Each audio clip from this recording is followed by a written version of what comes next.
Well, guys, welcome today. My name is Sean O'Dwyer. I'm the MC of the room today, and we've had a lot of different talks from different speakers talking about how they can help reduce climate emissions. But now we're slightly going to take a slightly different look and look into the world of SaaS. So, and are you satisfied with your SaaS platforms? What is missing in the reporting and what that actually means? Now, I'm going to introduce Carly Minsky, the editor of UKTN, to introduce the panel today. So over to you, Carly. Thanks for coming, everyone.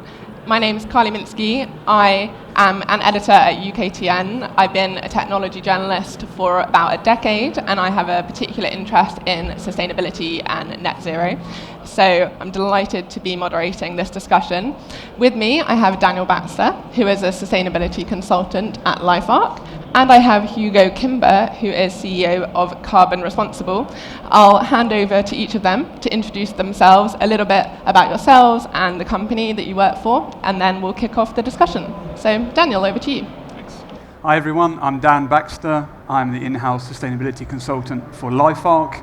LifeArc is a biotech which is trying to advance patient healthcare in a number of different areas, some of which have impacts related to climate change. I'm here to talk about SaaS, and really looking forward to a great discussion. Thanks. Great. Hugo. Thank you, Carly. Hi, I'm Hugo Kimber, and I'm the CEO of Carbon Responsible. The work that we do is entirely around measurement and carbon accounting. We also provide assurance, and we provide verification and validation of emissions.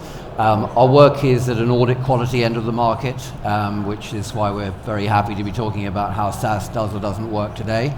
And we are based here in London. Most of our clients are in the financial services sector, commercial, sport, also biotech with LifeArc. Thank you. Well, to start with, I'd like to flip the question on its head and actually talk about what are the reasons why people might choose a SaaS solution when they're looking into setting up their emissions reporting. Hugo, if you have a take on that. So I think that the two key reasons why you would go down this route would be price and convenience.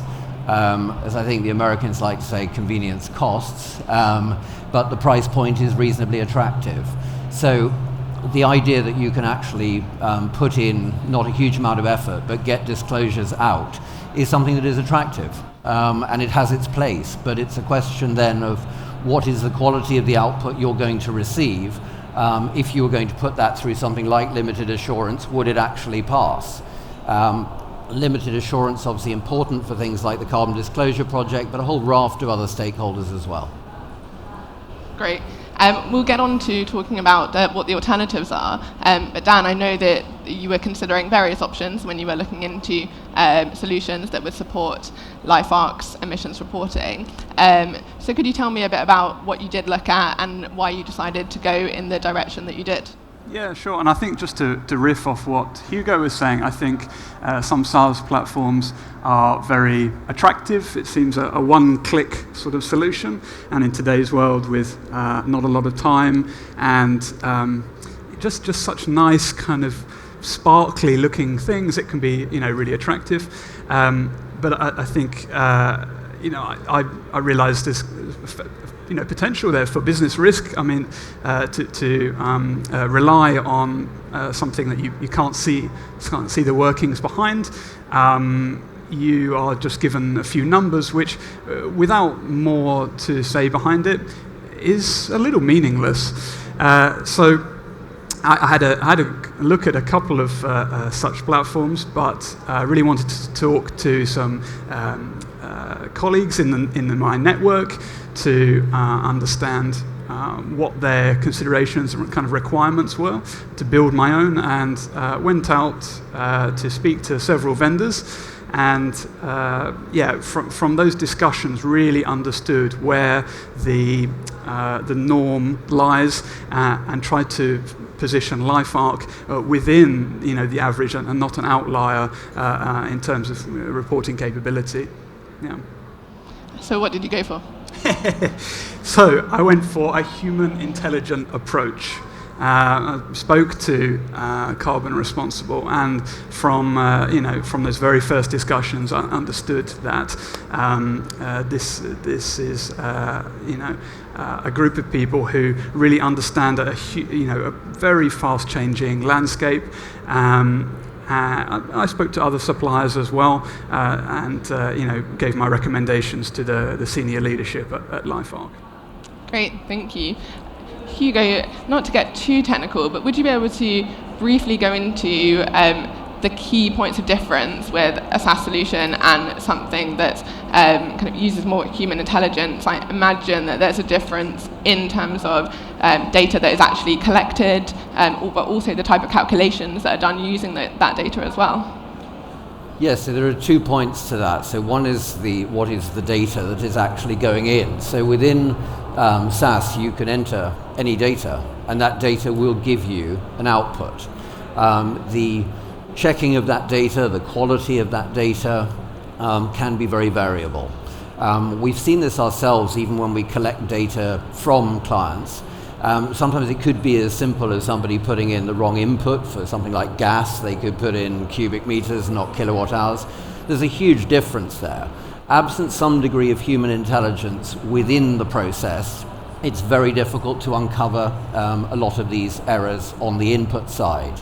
So that becomes more of a problem when you start to move into things like estimation. When people don't have complete data sets, that becomes difficult. Certainly when you're in scope 3 and you're in some of the bigger categories of scope 3 around investment or purchase goods and services, that ability to really understand what the data is telling you as a start point is a really important stage in the whole process. So without it, you will end up with numbers, but you will not have that human intelligence in it. Artificial intelligence will take us some distance in that over a period of time, but it is not in and of itself a silver bullet effectively to make that process 100% as we sit here today. So you've just mentioned that without human intelligence, you might end up with numbers that maybe don't reflect an accurate picture of what's really going on in the company and the emissions that are being produced. But there might be people out there who say, okay, but I didn't really have a sense of our emissions that we were producing at all, so at least I've got something. But what are the risks associated with having inaccurate data or reporting that doesn't really capture the situation as it is in a company or in a service provider? So very simply, the risks that sit around this are, firstly, there's a reputational risk. If you're actually putting out numbers and then you find that they've changed radically a year later because you've suddenly done a slightly better job, that's very difficult to explain to stakeholders. If you're target setting and you target set off poor data, it will compromise your target setting and your entire decarbonisation pathway right at the outset. Those are two kind of obvious areas we see. The other is that the increase of scrutiny in terms of greenwashing that sits around numbers coming variously from the Competition and Markets Authority, the Advertising Standards Authority, and now this month the Financial Conduct Authority, whose regulations come in May. So what they're looking at is when people are making claims, are they properly backed by numbers, and are those numbers proportionate, and are those numbers any good? So you are opening up a degree of risk. It's probably easier to do this and do it right first time than it is to keep making mistakes on an incremental basis until you get to a point of comfort. To riff off that, I come from LifeArc. It's a biotech, and lots of scientists around. We're used to seeing methodology really clearly laid out to get from numbers through your primary analysis to conclusions.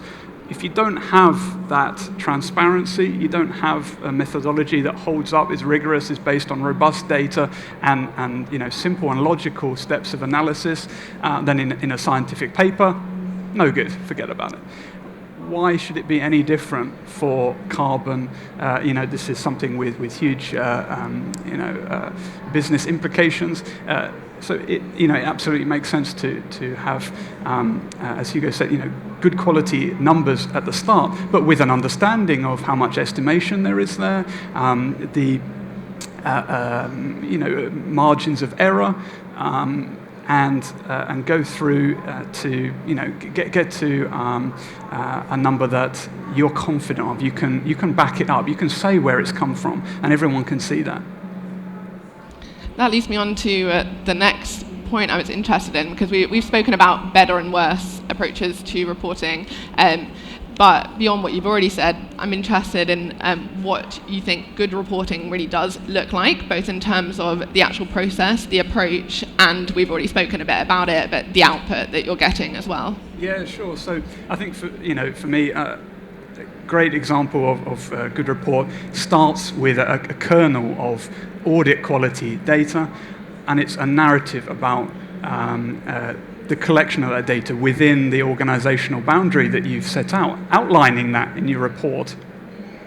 Going through gaps and assumptions, it's really a contextualization of the data to the company that you're reporting for. It should be clearly laid out to the lay person, and laying out your report in a regulatory compliant format then facilitates when you need to disclose to external bodies. You've already got everything kind of laid out there. So I think there's a number of things there that we've already spoken about, and I'm sure we'll speak about in the next few sort of questions and answers as well, that really pulls that out. There are a number of pressures and changes in the reporting landscape that mean that the kind of expectations, the standards, and even the kind of regulatory obligations on reporting has changed a lot over the last few years. Would you be able to talk a bit about how that has changed and how you see it changing in the near future, and potentially how companies can get ahead of changes that might be coming? Yes, it's a good question. If we go back 3-4 years, the space that we're in now was very voluntary, and only a small number of companies were in it. With the requirements to be able to report on, and that's a regulatory requirement which is simply growing and has been growing, as we see that move forward, that's placing a lot of pressure on people to actually start to get the numbers right. But what probably was happening 3 years ago, maybe even 2 years ago, was that having any numbers was good, and people would get reasonably rewarded for producing some numbers. The question now, driven by a lot of regulation, driven by greater accounting standards, scrutiny from a whole range of bodies, is that now the question is, are your numbers any good? And that is the narrative which is fed to us increasingly by people we talk to, who will quite often use the sentence, which I'm going to paraphrase, which is, we've been reporting for a couple of years now, but we're not really sure about the quality of what we're doing. We want to get under the bonnet, we want to make sure this is right. And today, one of the larger fund managers in the world, or investors in the world, came out, and there's an article in the FT today about how they were not confident in the £331 billion worth of assets that they were actually reporting their emissions on. As the Carbon Responsible team can testify to, having gone through a lot of emissions analysis, it is very complicated. It is very easy for some of that data to be poor, and it can often use, for example, modeling, which will have very high estimation in it. So you could end up with an entirely estimated end result. And those who kind of were paying attention to the small line items in the budget give another partial answer to your question, which is that the government are now seeking to, well, they're consulting on regulating the data provision sector, because there has been a lot of unease around the quality of ratings and the quality of the data that sits within those ratings. So we're seeing regulatory bodies, but we're also seeing government starting to say, we must have better. And one of the things that they're asking for in their consultation paper is they want more transparency. They want transparency on the input numbers, they want transparency on methodology. just saying that you'll put everything into a cross-matching database, which has only potentially got 40% available match at its best result, is not really giving you that degree of certainty. But worse than that, it's quite often scored as all being the same. So whether you have a PCAF score, for example, that's high or low, it aggregates all of that together. So you're not even getting the transparency on where it's poor and where you might remediate that in future. Dan, I imagine it's not just governments and regulators who take an interest in your emissions numbers and have a real stake in your sustainability credentials. That there'll be customers, or for other companies that might be investors who are needing for their own reporting, let's say, your numbers to be of a high quality and auditable. So what pressure is LifeArc experiencing from other stakeholders around your emissions reporting? Yeah, sure. Most of the pressure for my company in particular is internal. So stakeholders, senior members of LifeArc, the C-suite, the board of trustees above, understanding that there's such a such a global movement. That what is LifeArc doing? We're in a position, we're a small to medium enterprise. We are non-profit, actually a charitable status. We don't have external stakeholders. However, internally, there's plenty of pressures going on. I'd pick out two pressures and one driver. So there is a small regulatory drive. Okay, LifeArc reaches the streamlined energy and carbon reporting regulations, like the first step in the ladder, if you like, from the UK government. And as it grows and continues to grow, then it needs to be thinking about energy savings opportunity scheme. We're a little way off the size for task force for climate-related financial disclosure. But these are all things to keep in mind, and TCFD and so on is likely to be sort of cut about and made, smaller companies made eligible for something that looks like TCFD in the years coming, at least as far as my viewpoint is concerned, with some desktop research. So there's some regulatory drivers there, definitely. I think beyond that, LifeArc, as in many sectors, is struggling to attract and retain talent. Okay, and people arriving at LifeArc's doors, they want to understand that this energy-intensive resource-intensive, we generate a lot of waste from single-use plastics in our labs. That this company, with a supply chain of more than 500 suppliers globally, and sizable investments through stock markets, is doing something. Is not saying, oh, that stuff, that's not for us. Okay, that doesn't apply to us. Don't worry about that. A driver. Beyond that, it's a small distinction in my head, but LifeArc, through translational challenges, is addressing really, unmet medical needs globally, neglected tropical diseases, and we can do this because we're a charity, right? Viral threats that are emerging in big global health arena. We recognize the direct link between climate change and human population health. Okay, to bring any kind of impact to patients suffering from all kinds of terrible conditions. You cannot keep climate change as something separate. It's an integral part of LifeArc's mission, its purpose, and I imagine that is probably, it should be, if you look hard enough, true also for any organization with a mission, with its purpose, with its values. So those things are really on stakeholders' minds, and as LifeArc continues to grow builds maturity in the carbon and wider ESG agenda through people such as myself. The interest, the support grows, and it's great to see. Yeah. Hugo, while you have a drink, we've already mentioned that one of the attractions of a SaaS solution, something that can give you a report fairly quickly, is just that it's you get ones that are out the box, input some data, and you get some information back. So if you're looking into an alternative option, what kind of timeframes are we talking about? How does it compare?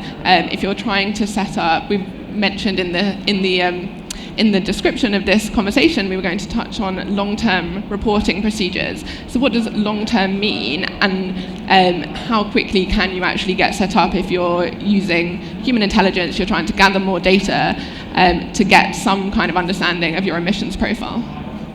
So I think the key thing here is that it's not just about human intelligence in the reporting part of it, it's how you set clients up for success in the first place. So being able to support them to understand what it is they're going to need to go out and look for is really important. And that's something that is a critical and non-negotiable part of the process for us. What we're also seeing beyond just that education piece is that to compare the two, putting your information in SaaS or giving it to somebody like Carbon Responsible, the difference in time elapse is not all that great. The difference and the determinant of how long it takes to report as a company depends on what data you've got in the first place and how long it takes to provide that data either into a SaaS platform or to somebody like ourselves.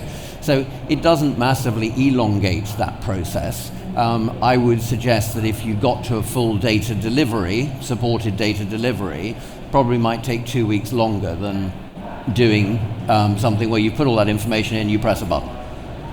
Really good to know.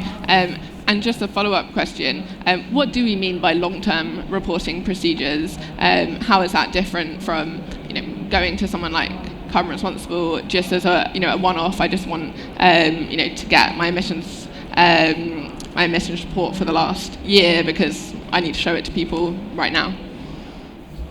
So, sorry, if the question is, why would you go down this particular route rather than SaaS, and what's that setting you up for? I think there's something that Dan just mentioned, which is really when you look at something like TCFD and climate-related financial disclosures in general, that's producing a number of requirements on businesses, not just to be able to produce metrics and targets, and obviously the targets need to have good data if they're going to be robust, but increasingly from an investment perspective, large companies are being asked to provide some financial modeling around this. That was the original basis of TCFD.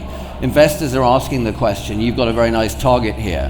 What's that going to cost us? What's the investment going to be? How is that going to work? So there are quite a number of things that happen adjacent to a reporting program, which can be target setting, it could be climate-related financial disclosures. There are a whole range of things. The numbers are just the bedrock of everything else that is going to happen subsequently. Thank you. Dan, what challenges are you expecting over the next year or so when it comes to your own reporting, but also, as Hugo was just touching on, the kind of strategy around it, target setting or disclosures to regulators, whatever that might be for Life Up? Yeah, sure. So over the next 12 months, we want to fill a couple of data gaps around Scope 3 categories where we're not quite got full sort of science-based targets initiative guideline alignment around our Scope 3. This is going to allow us to set really robust targets of Scope 1, 2, and 3.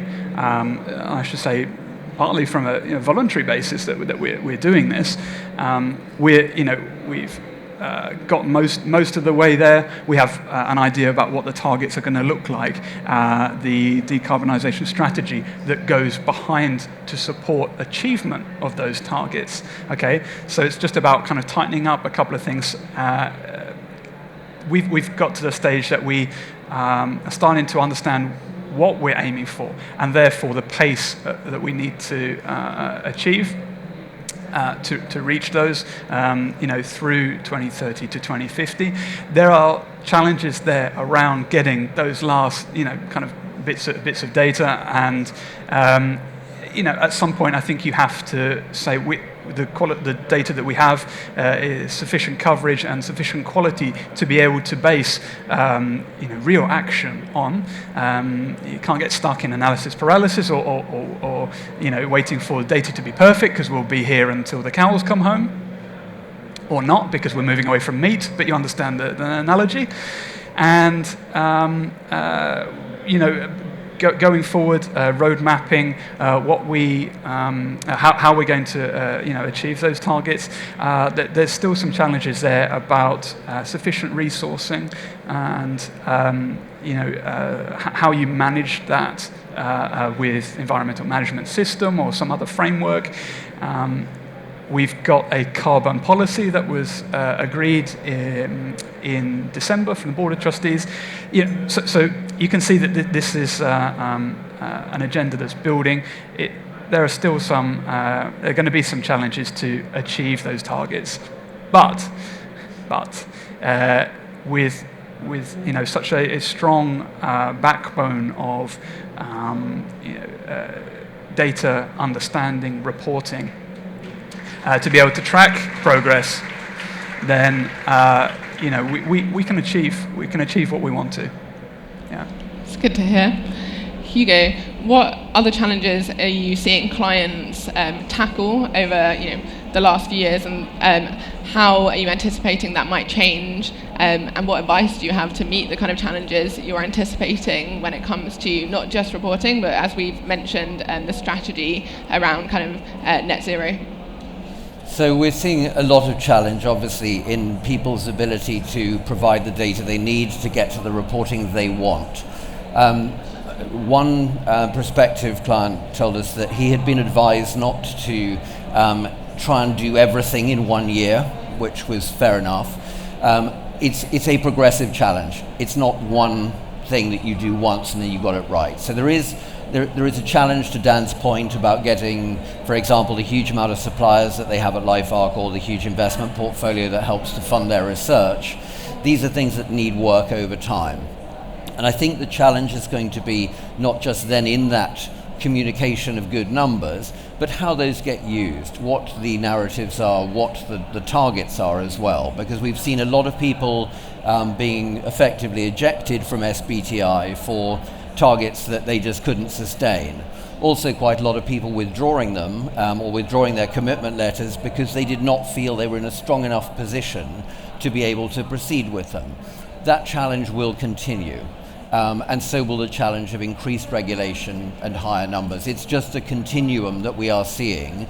For example, on the continent now, in the EU, you are required, if you're a large company, not just to report as LifeArc does for streamlined energy and carbon reporting, you actually need limited assurance for that report as well. So you can't just throw any numbers into the pot and hope for the best. It will be an ongoing challenge. Just to come back to what you've already touched on, Scope 3 suppliers, do you have suppliers who themselves are using SaaS solutions, and are there any challenges around that when you're also relying on that data? So, sorry, you're saying that there are suppliers that using SaaS, and okay. Yeah, so as I mentioned, we have a huge number of suppliers, and this can be a challenge, perhaps, that other people kind of resonate with. We have perhaps one supplier in the world who provides something of sufficient spec and qualification and quality that we need. So we have hundreds of these people. Some of them have got no idea at all about carbon. Some are using SaaS platforms. Some use some human intelligence, let's call it, to and have a good understanding of where their numbers are, on what they need to do. So when it comes to kind of engaging with such a broad spectrum of capabilities, it is a challenge, and it's really down to you're working with your procurement function to tier suppliers, working on a pragmatic supply relationship management approach. With those companies, with those companies providing SaaS data to us, we really try to get across the pros and cons to speak to them on a real sort of line-by-line basis. Where is this data coming from? Because we have seen that things don't quite line up. Output from SaaS platforms when we dig a bit deeper, when suppliers provide the underlying data, and it can be about it can be a variety. Let me not get into a variety of reasons and mistakes that are made. But working with people such as Carbon Responsible has been great to help to streamline the engagement process, to get to the data underneath and to understand what's going on. For us to be able to have the vocabulary to talk to suppliers about data, and usually the approach is we go back to raw data wherever possible, because we can't rely on the SaaS data at all. Well, I think we've got 5 minutes for some questions, and we have a roving mic, I believe. So are there any questions?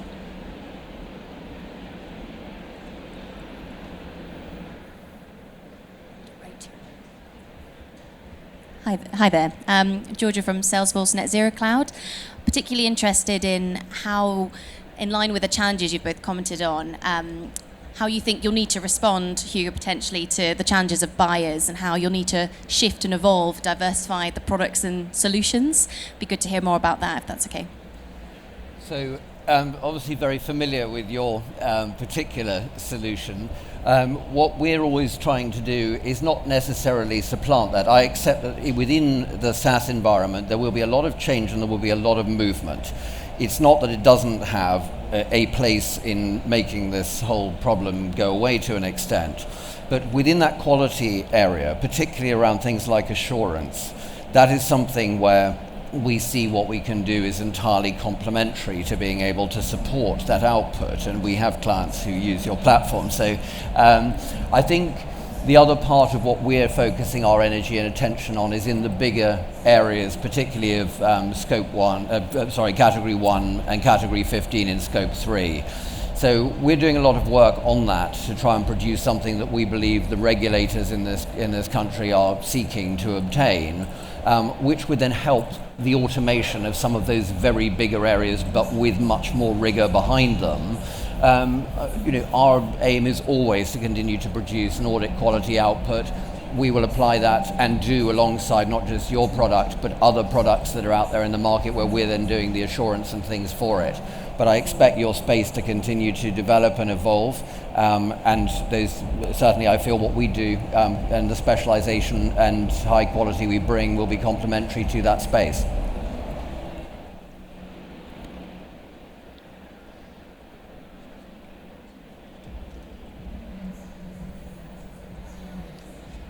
Hi, Peter Thorne, Coal Authority. This is probably more of a comment rather than a question, but a lot of what you've said resonates with me and also one of our major suppliers. I think it's a case of, as you say, there is a use for SaaS, but you need to be an intelligent client and you've got to get the requirements right beforehand. So a supplier of ours are going down a similar route, which is gathering the data, using Power BI as a useful formulation of that data so we fully understand it.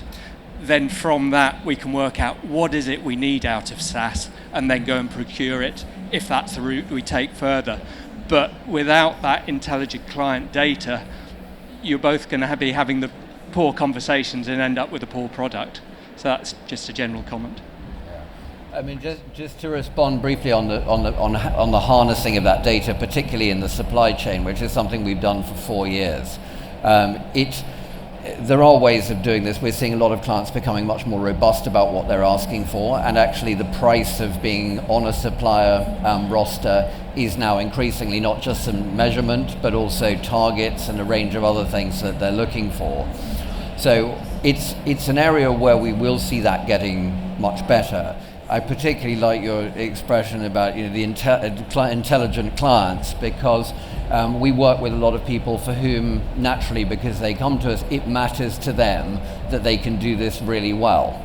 It doesn't, to my earlier point, negate the fact that SaaS will be part of the solution, but getting some of these thorny areas, particularly in the big categories, supply, investment, capital goods, these are the sorts of areas which need a lot more data input. I have every confidence, not just with what we're doing, but in general, this will evolve over the coming years. So we'll get to a better place than the one we're in now, but not tomorrow. If I may just as well, so LifeArc was very new to this space, and apart from myself, there wasn't anyone who spoke the carbon language, if you like. So just getting stakeholders on board would have been difficult with just a few numbers from SaaS alone. I don't think we have time for any more questions, but thank you so much to both Hugo and Dan for joining me, and thank you to you all for coming and listening to us have this very interesting conversation. Great. Thank you very much. Thank you.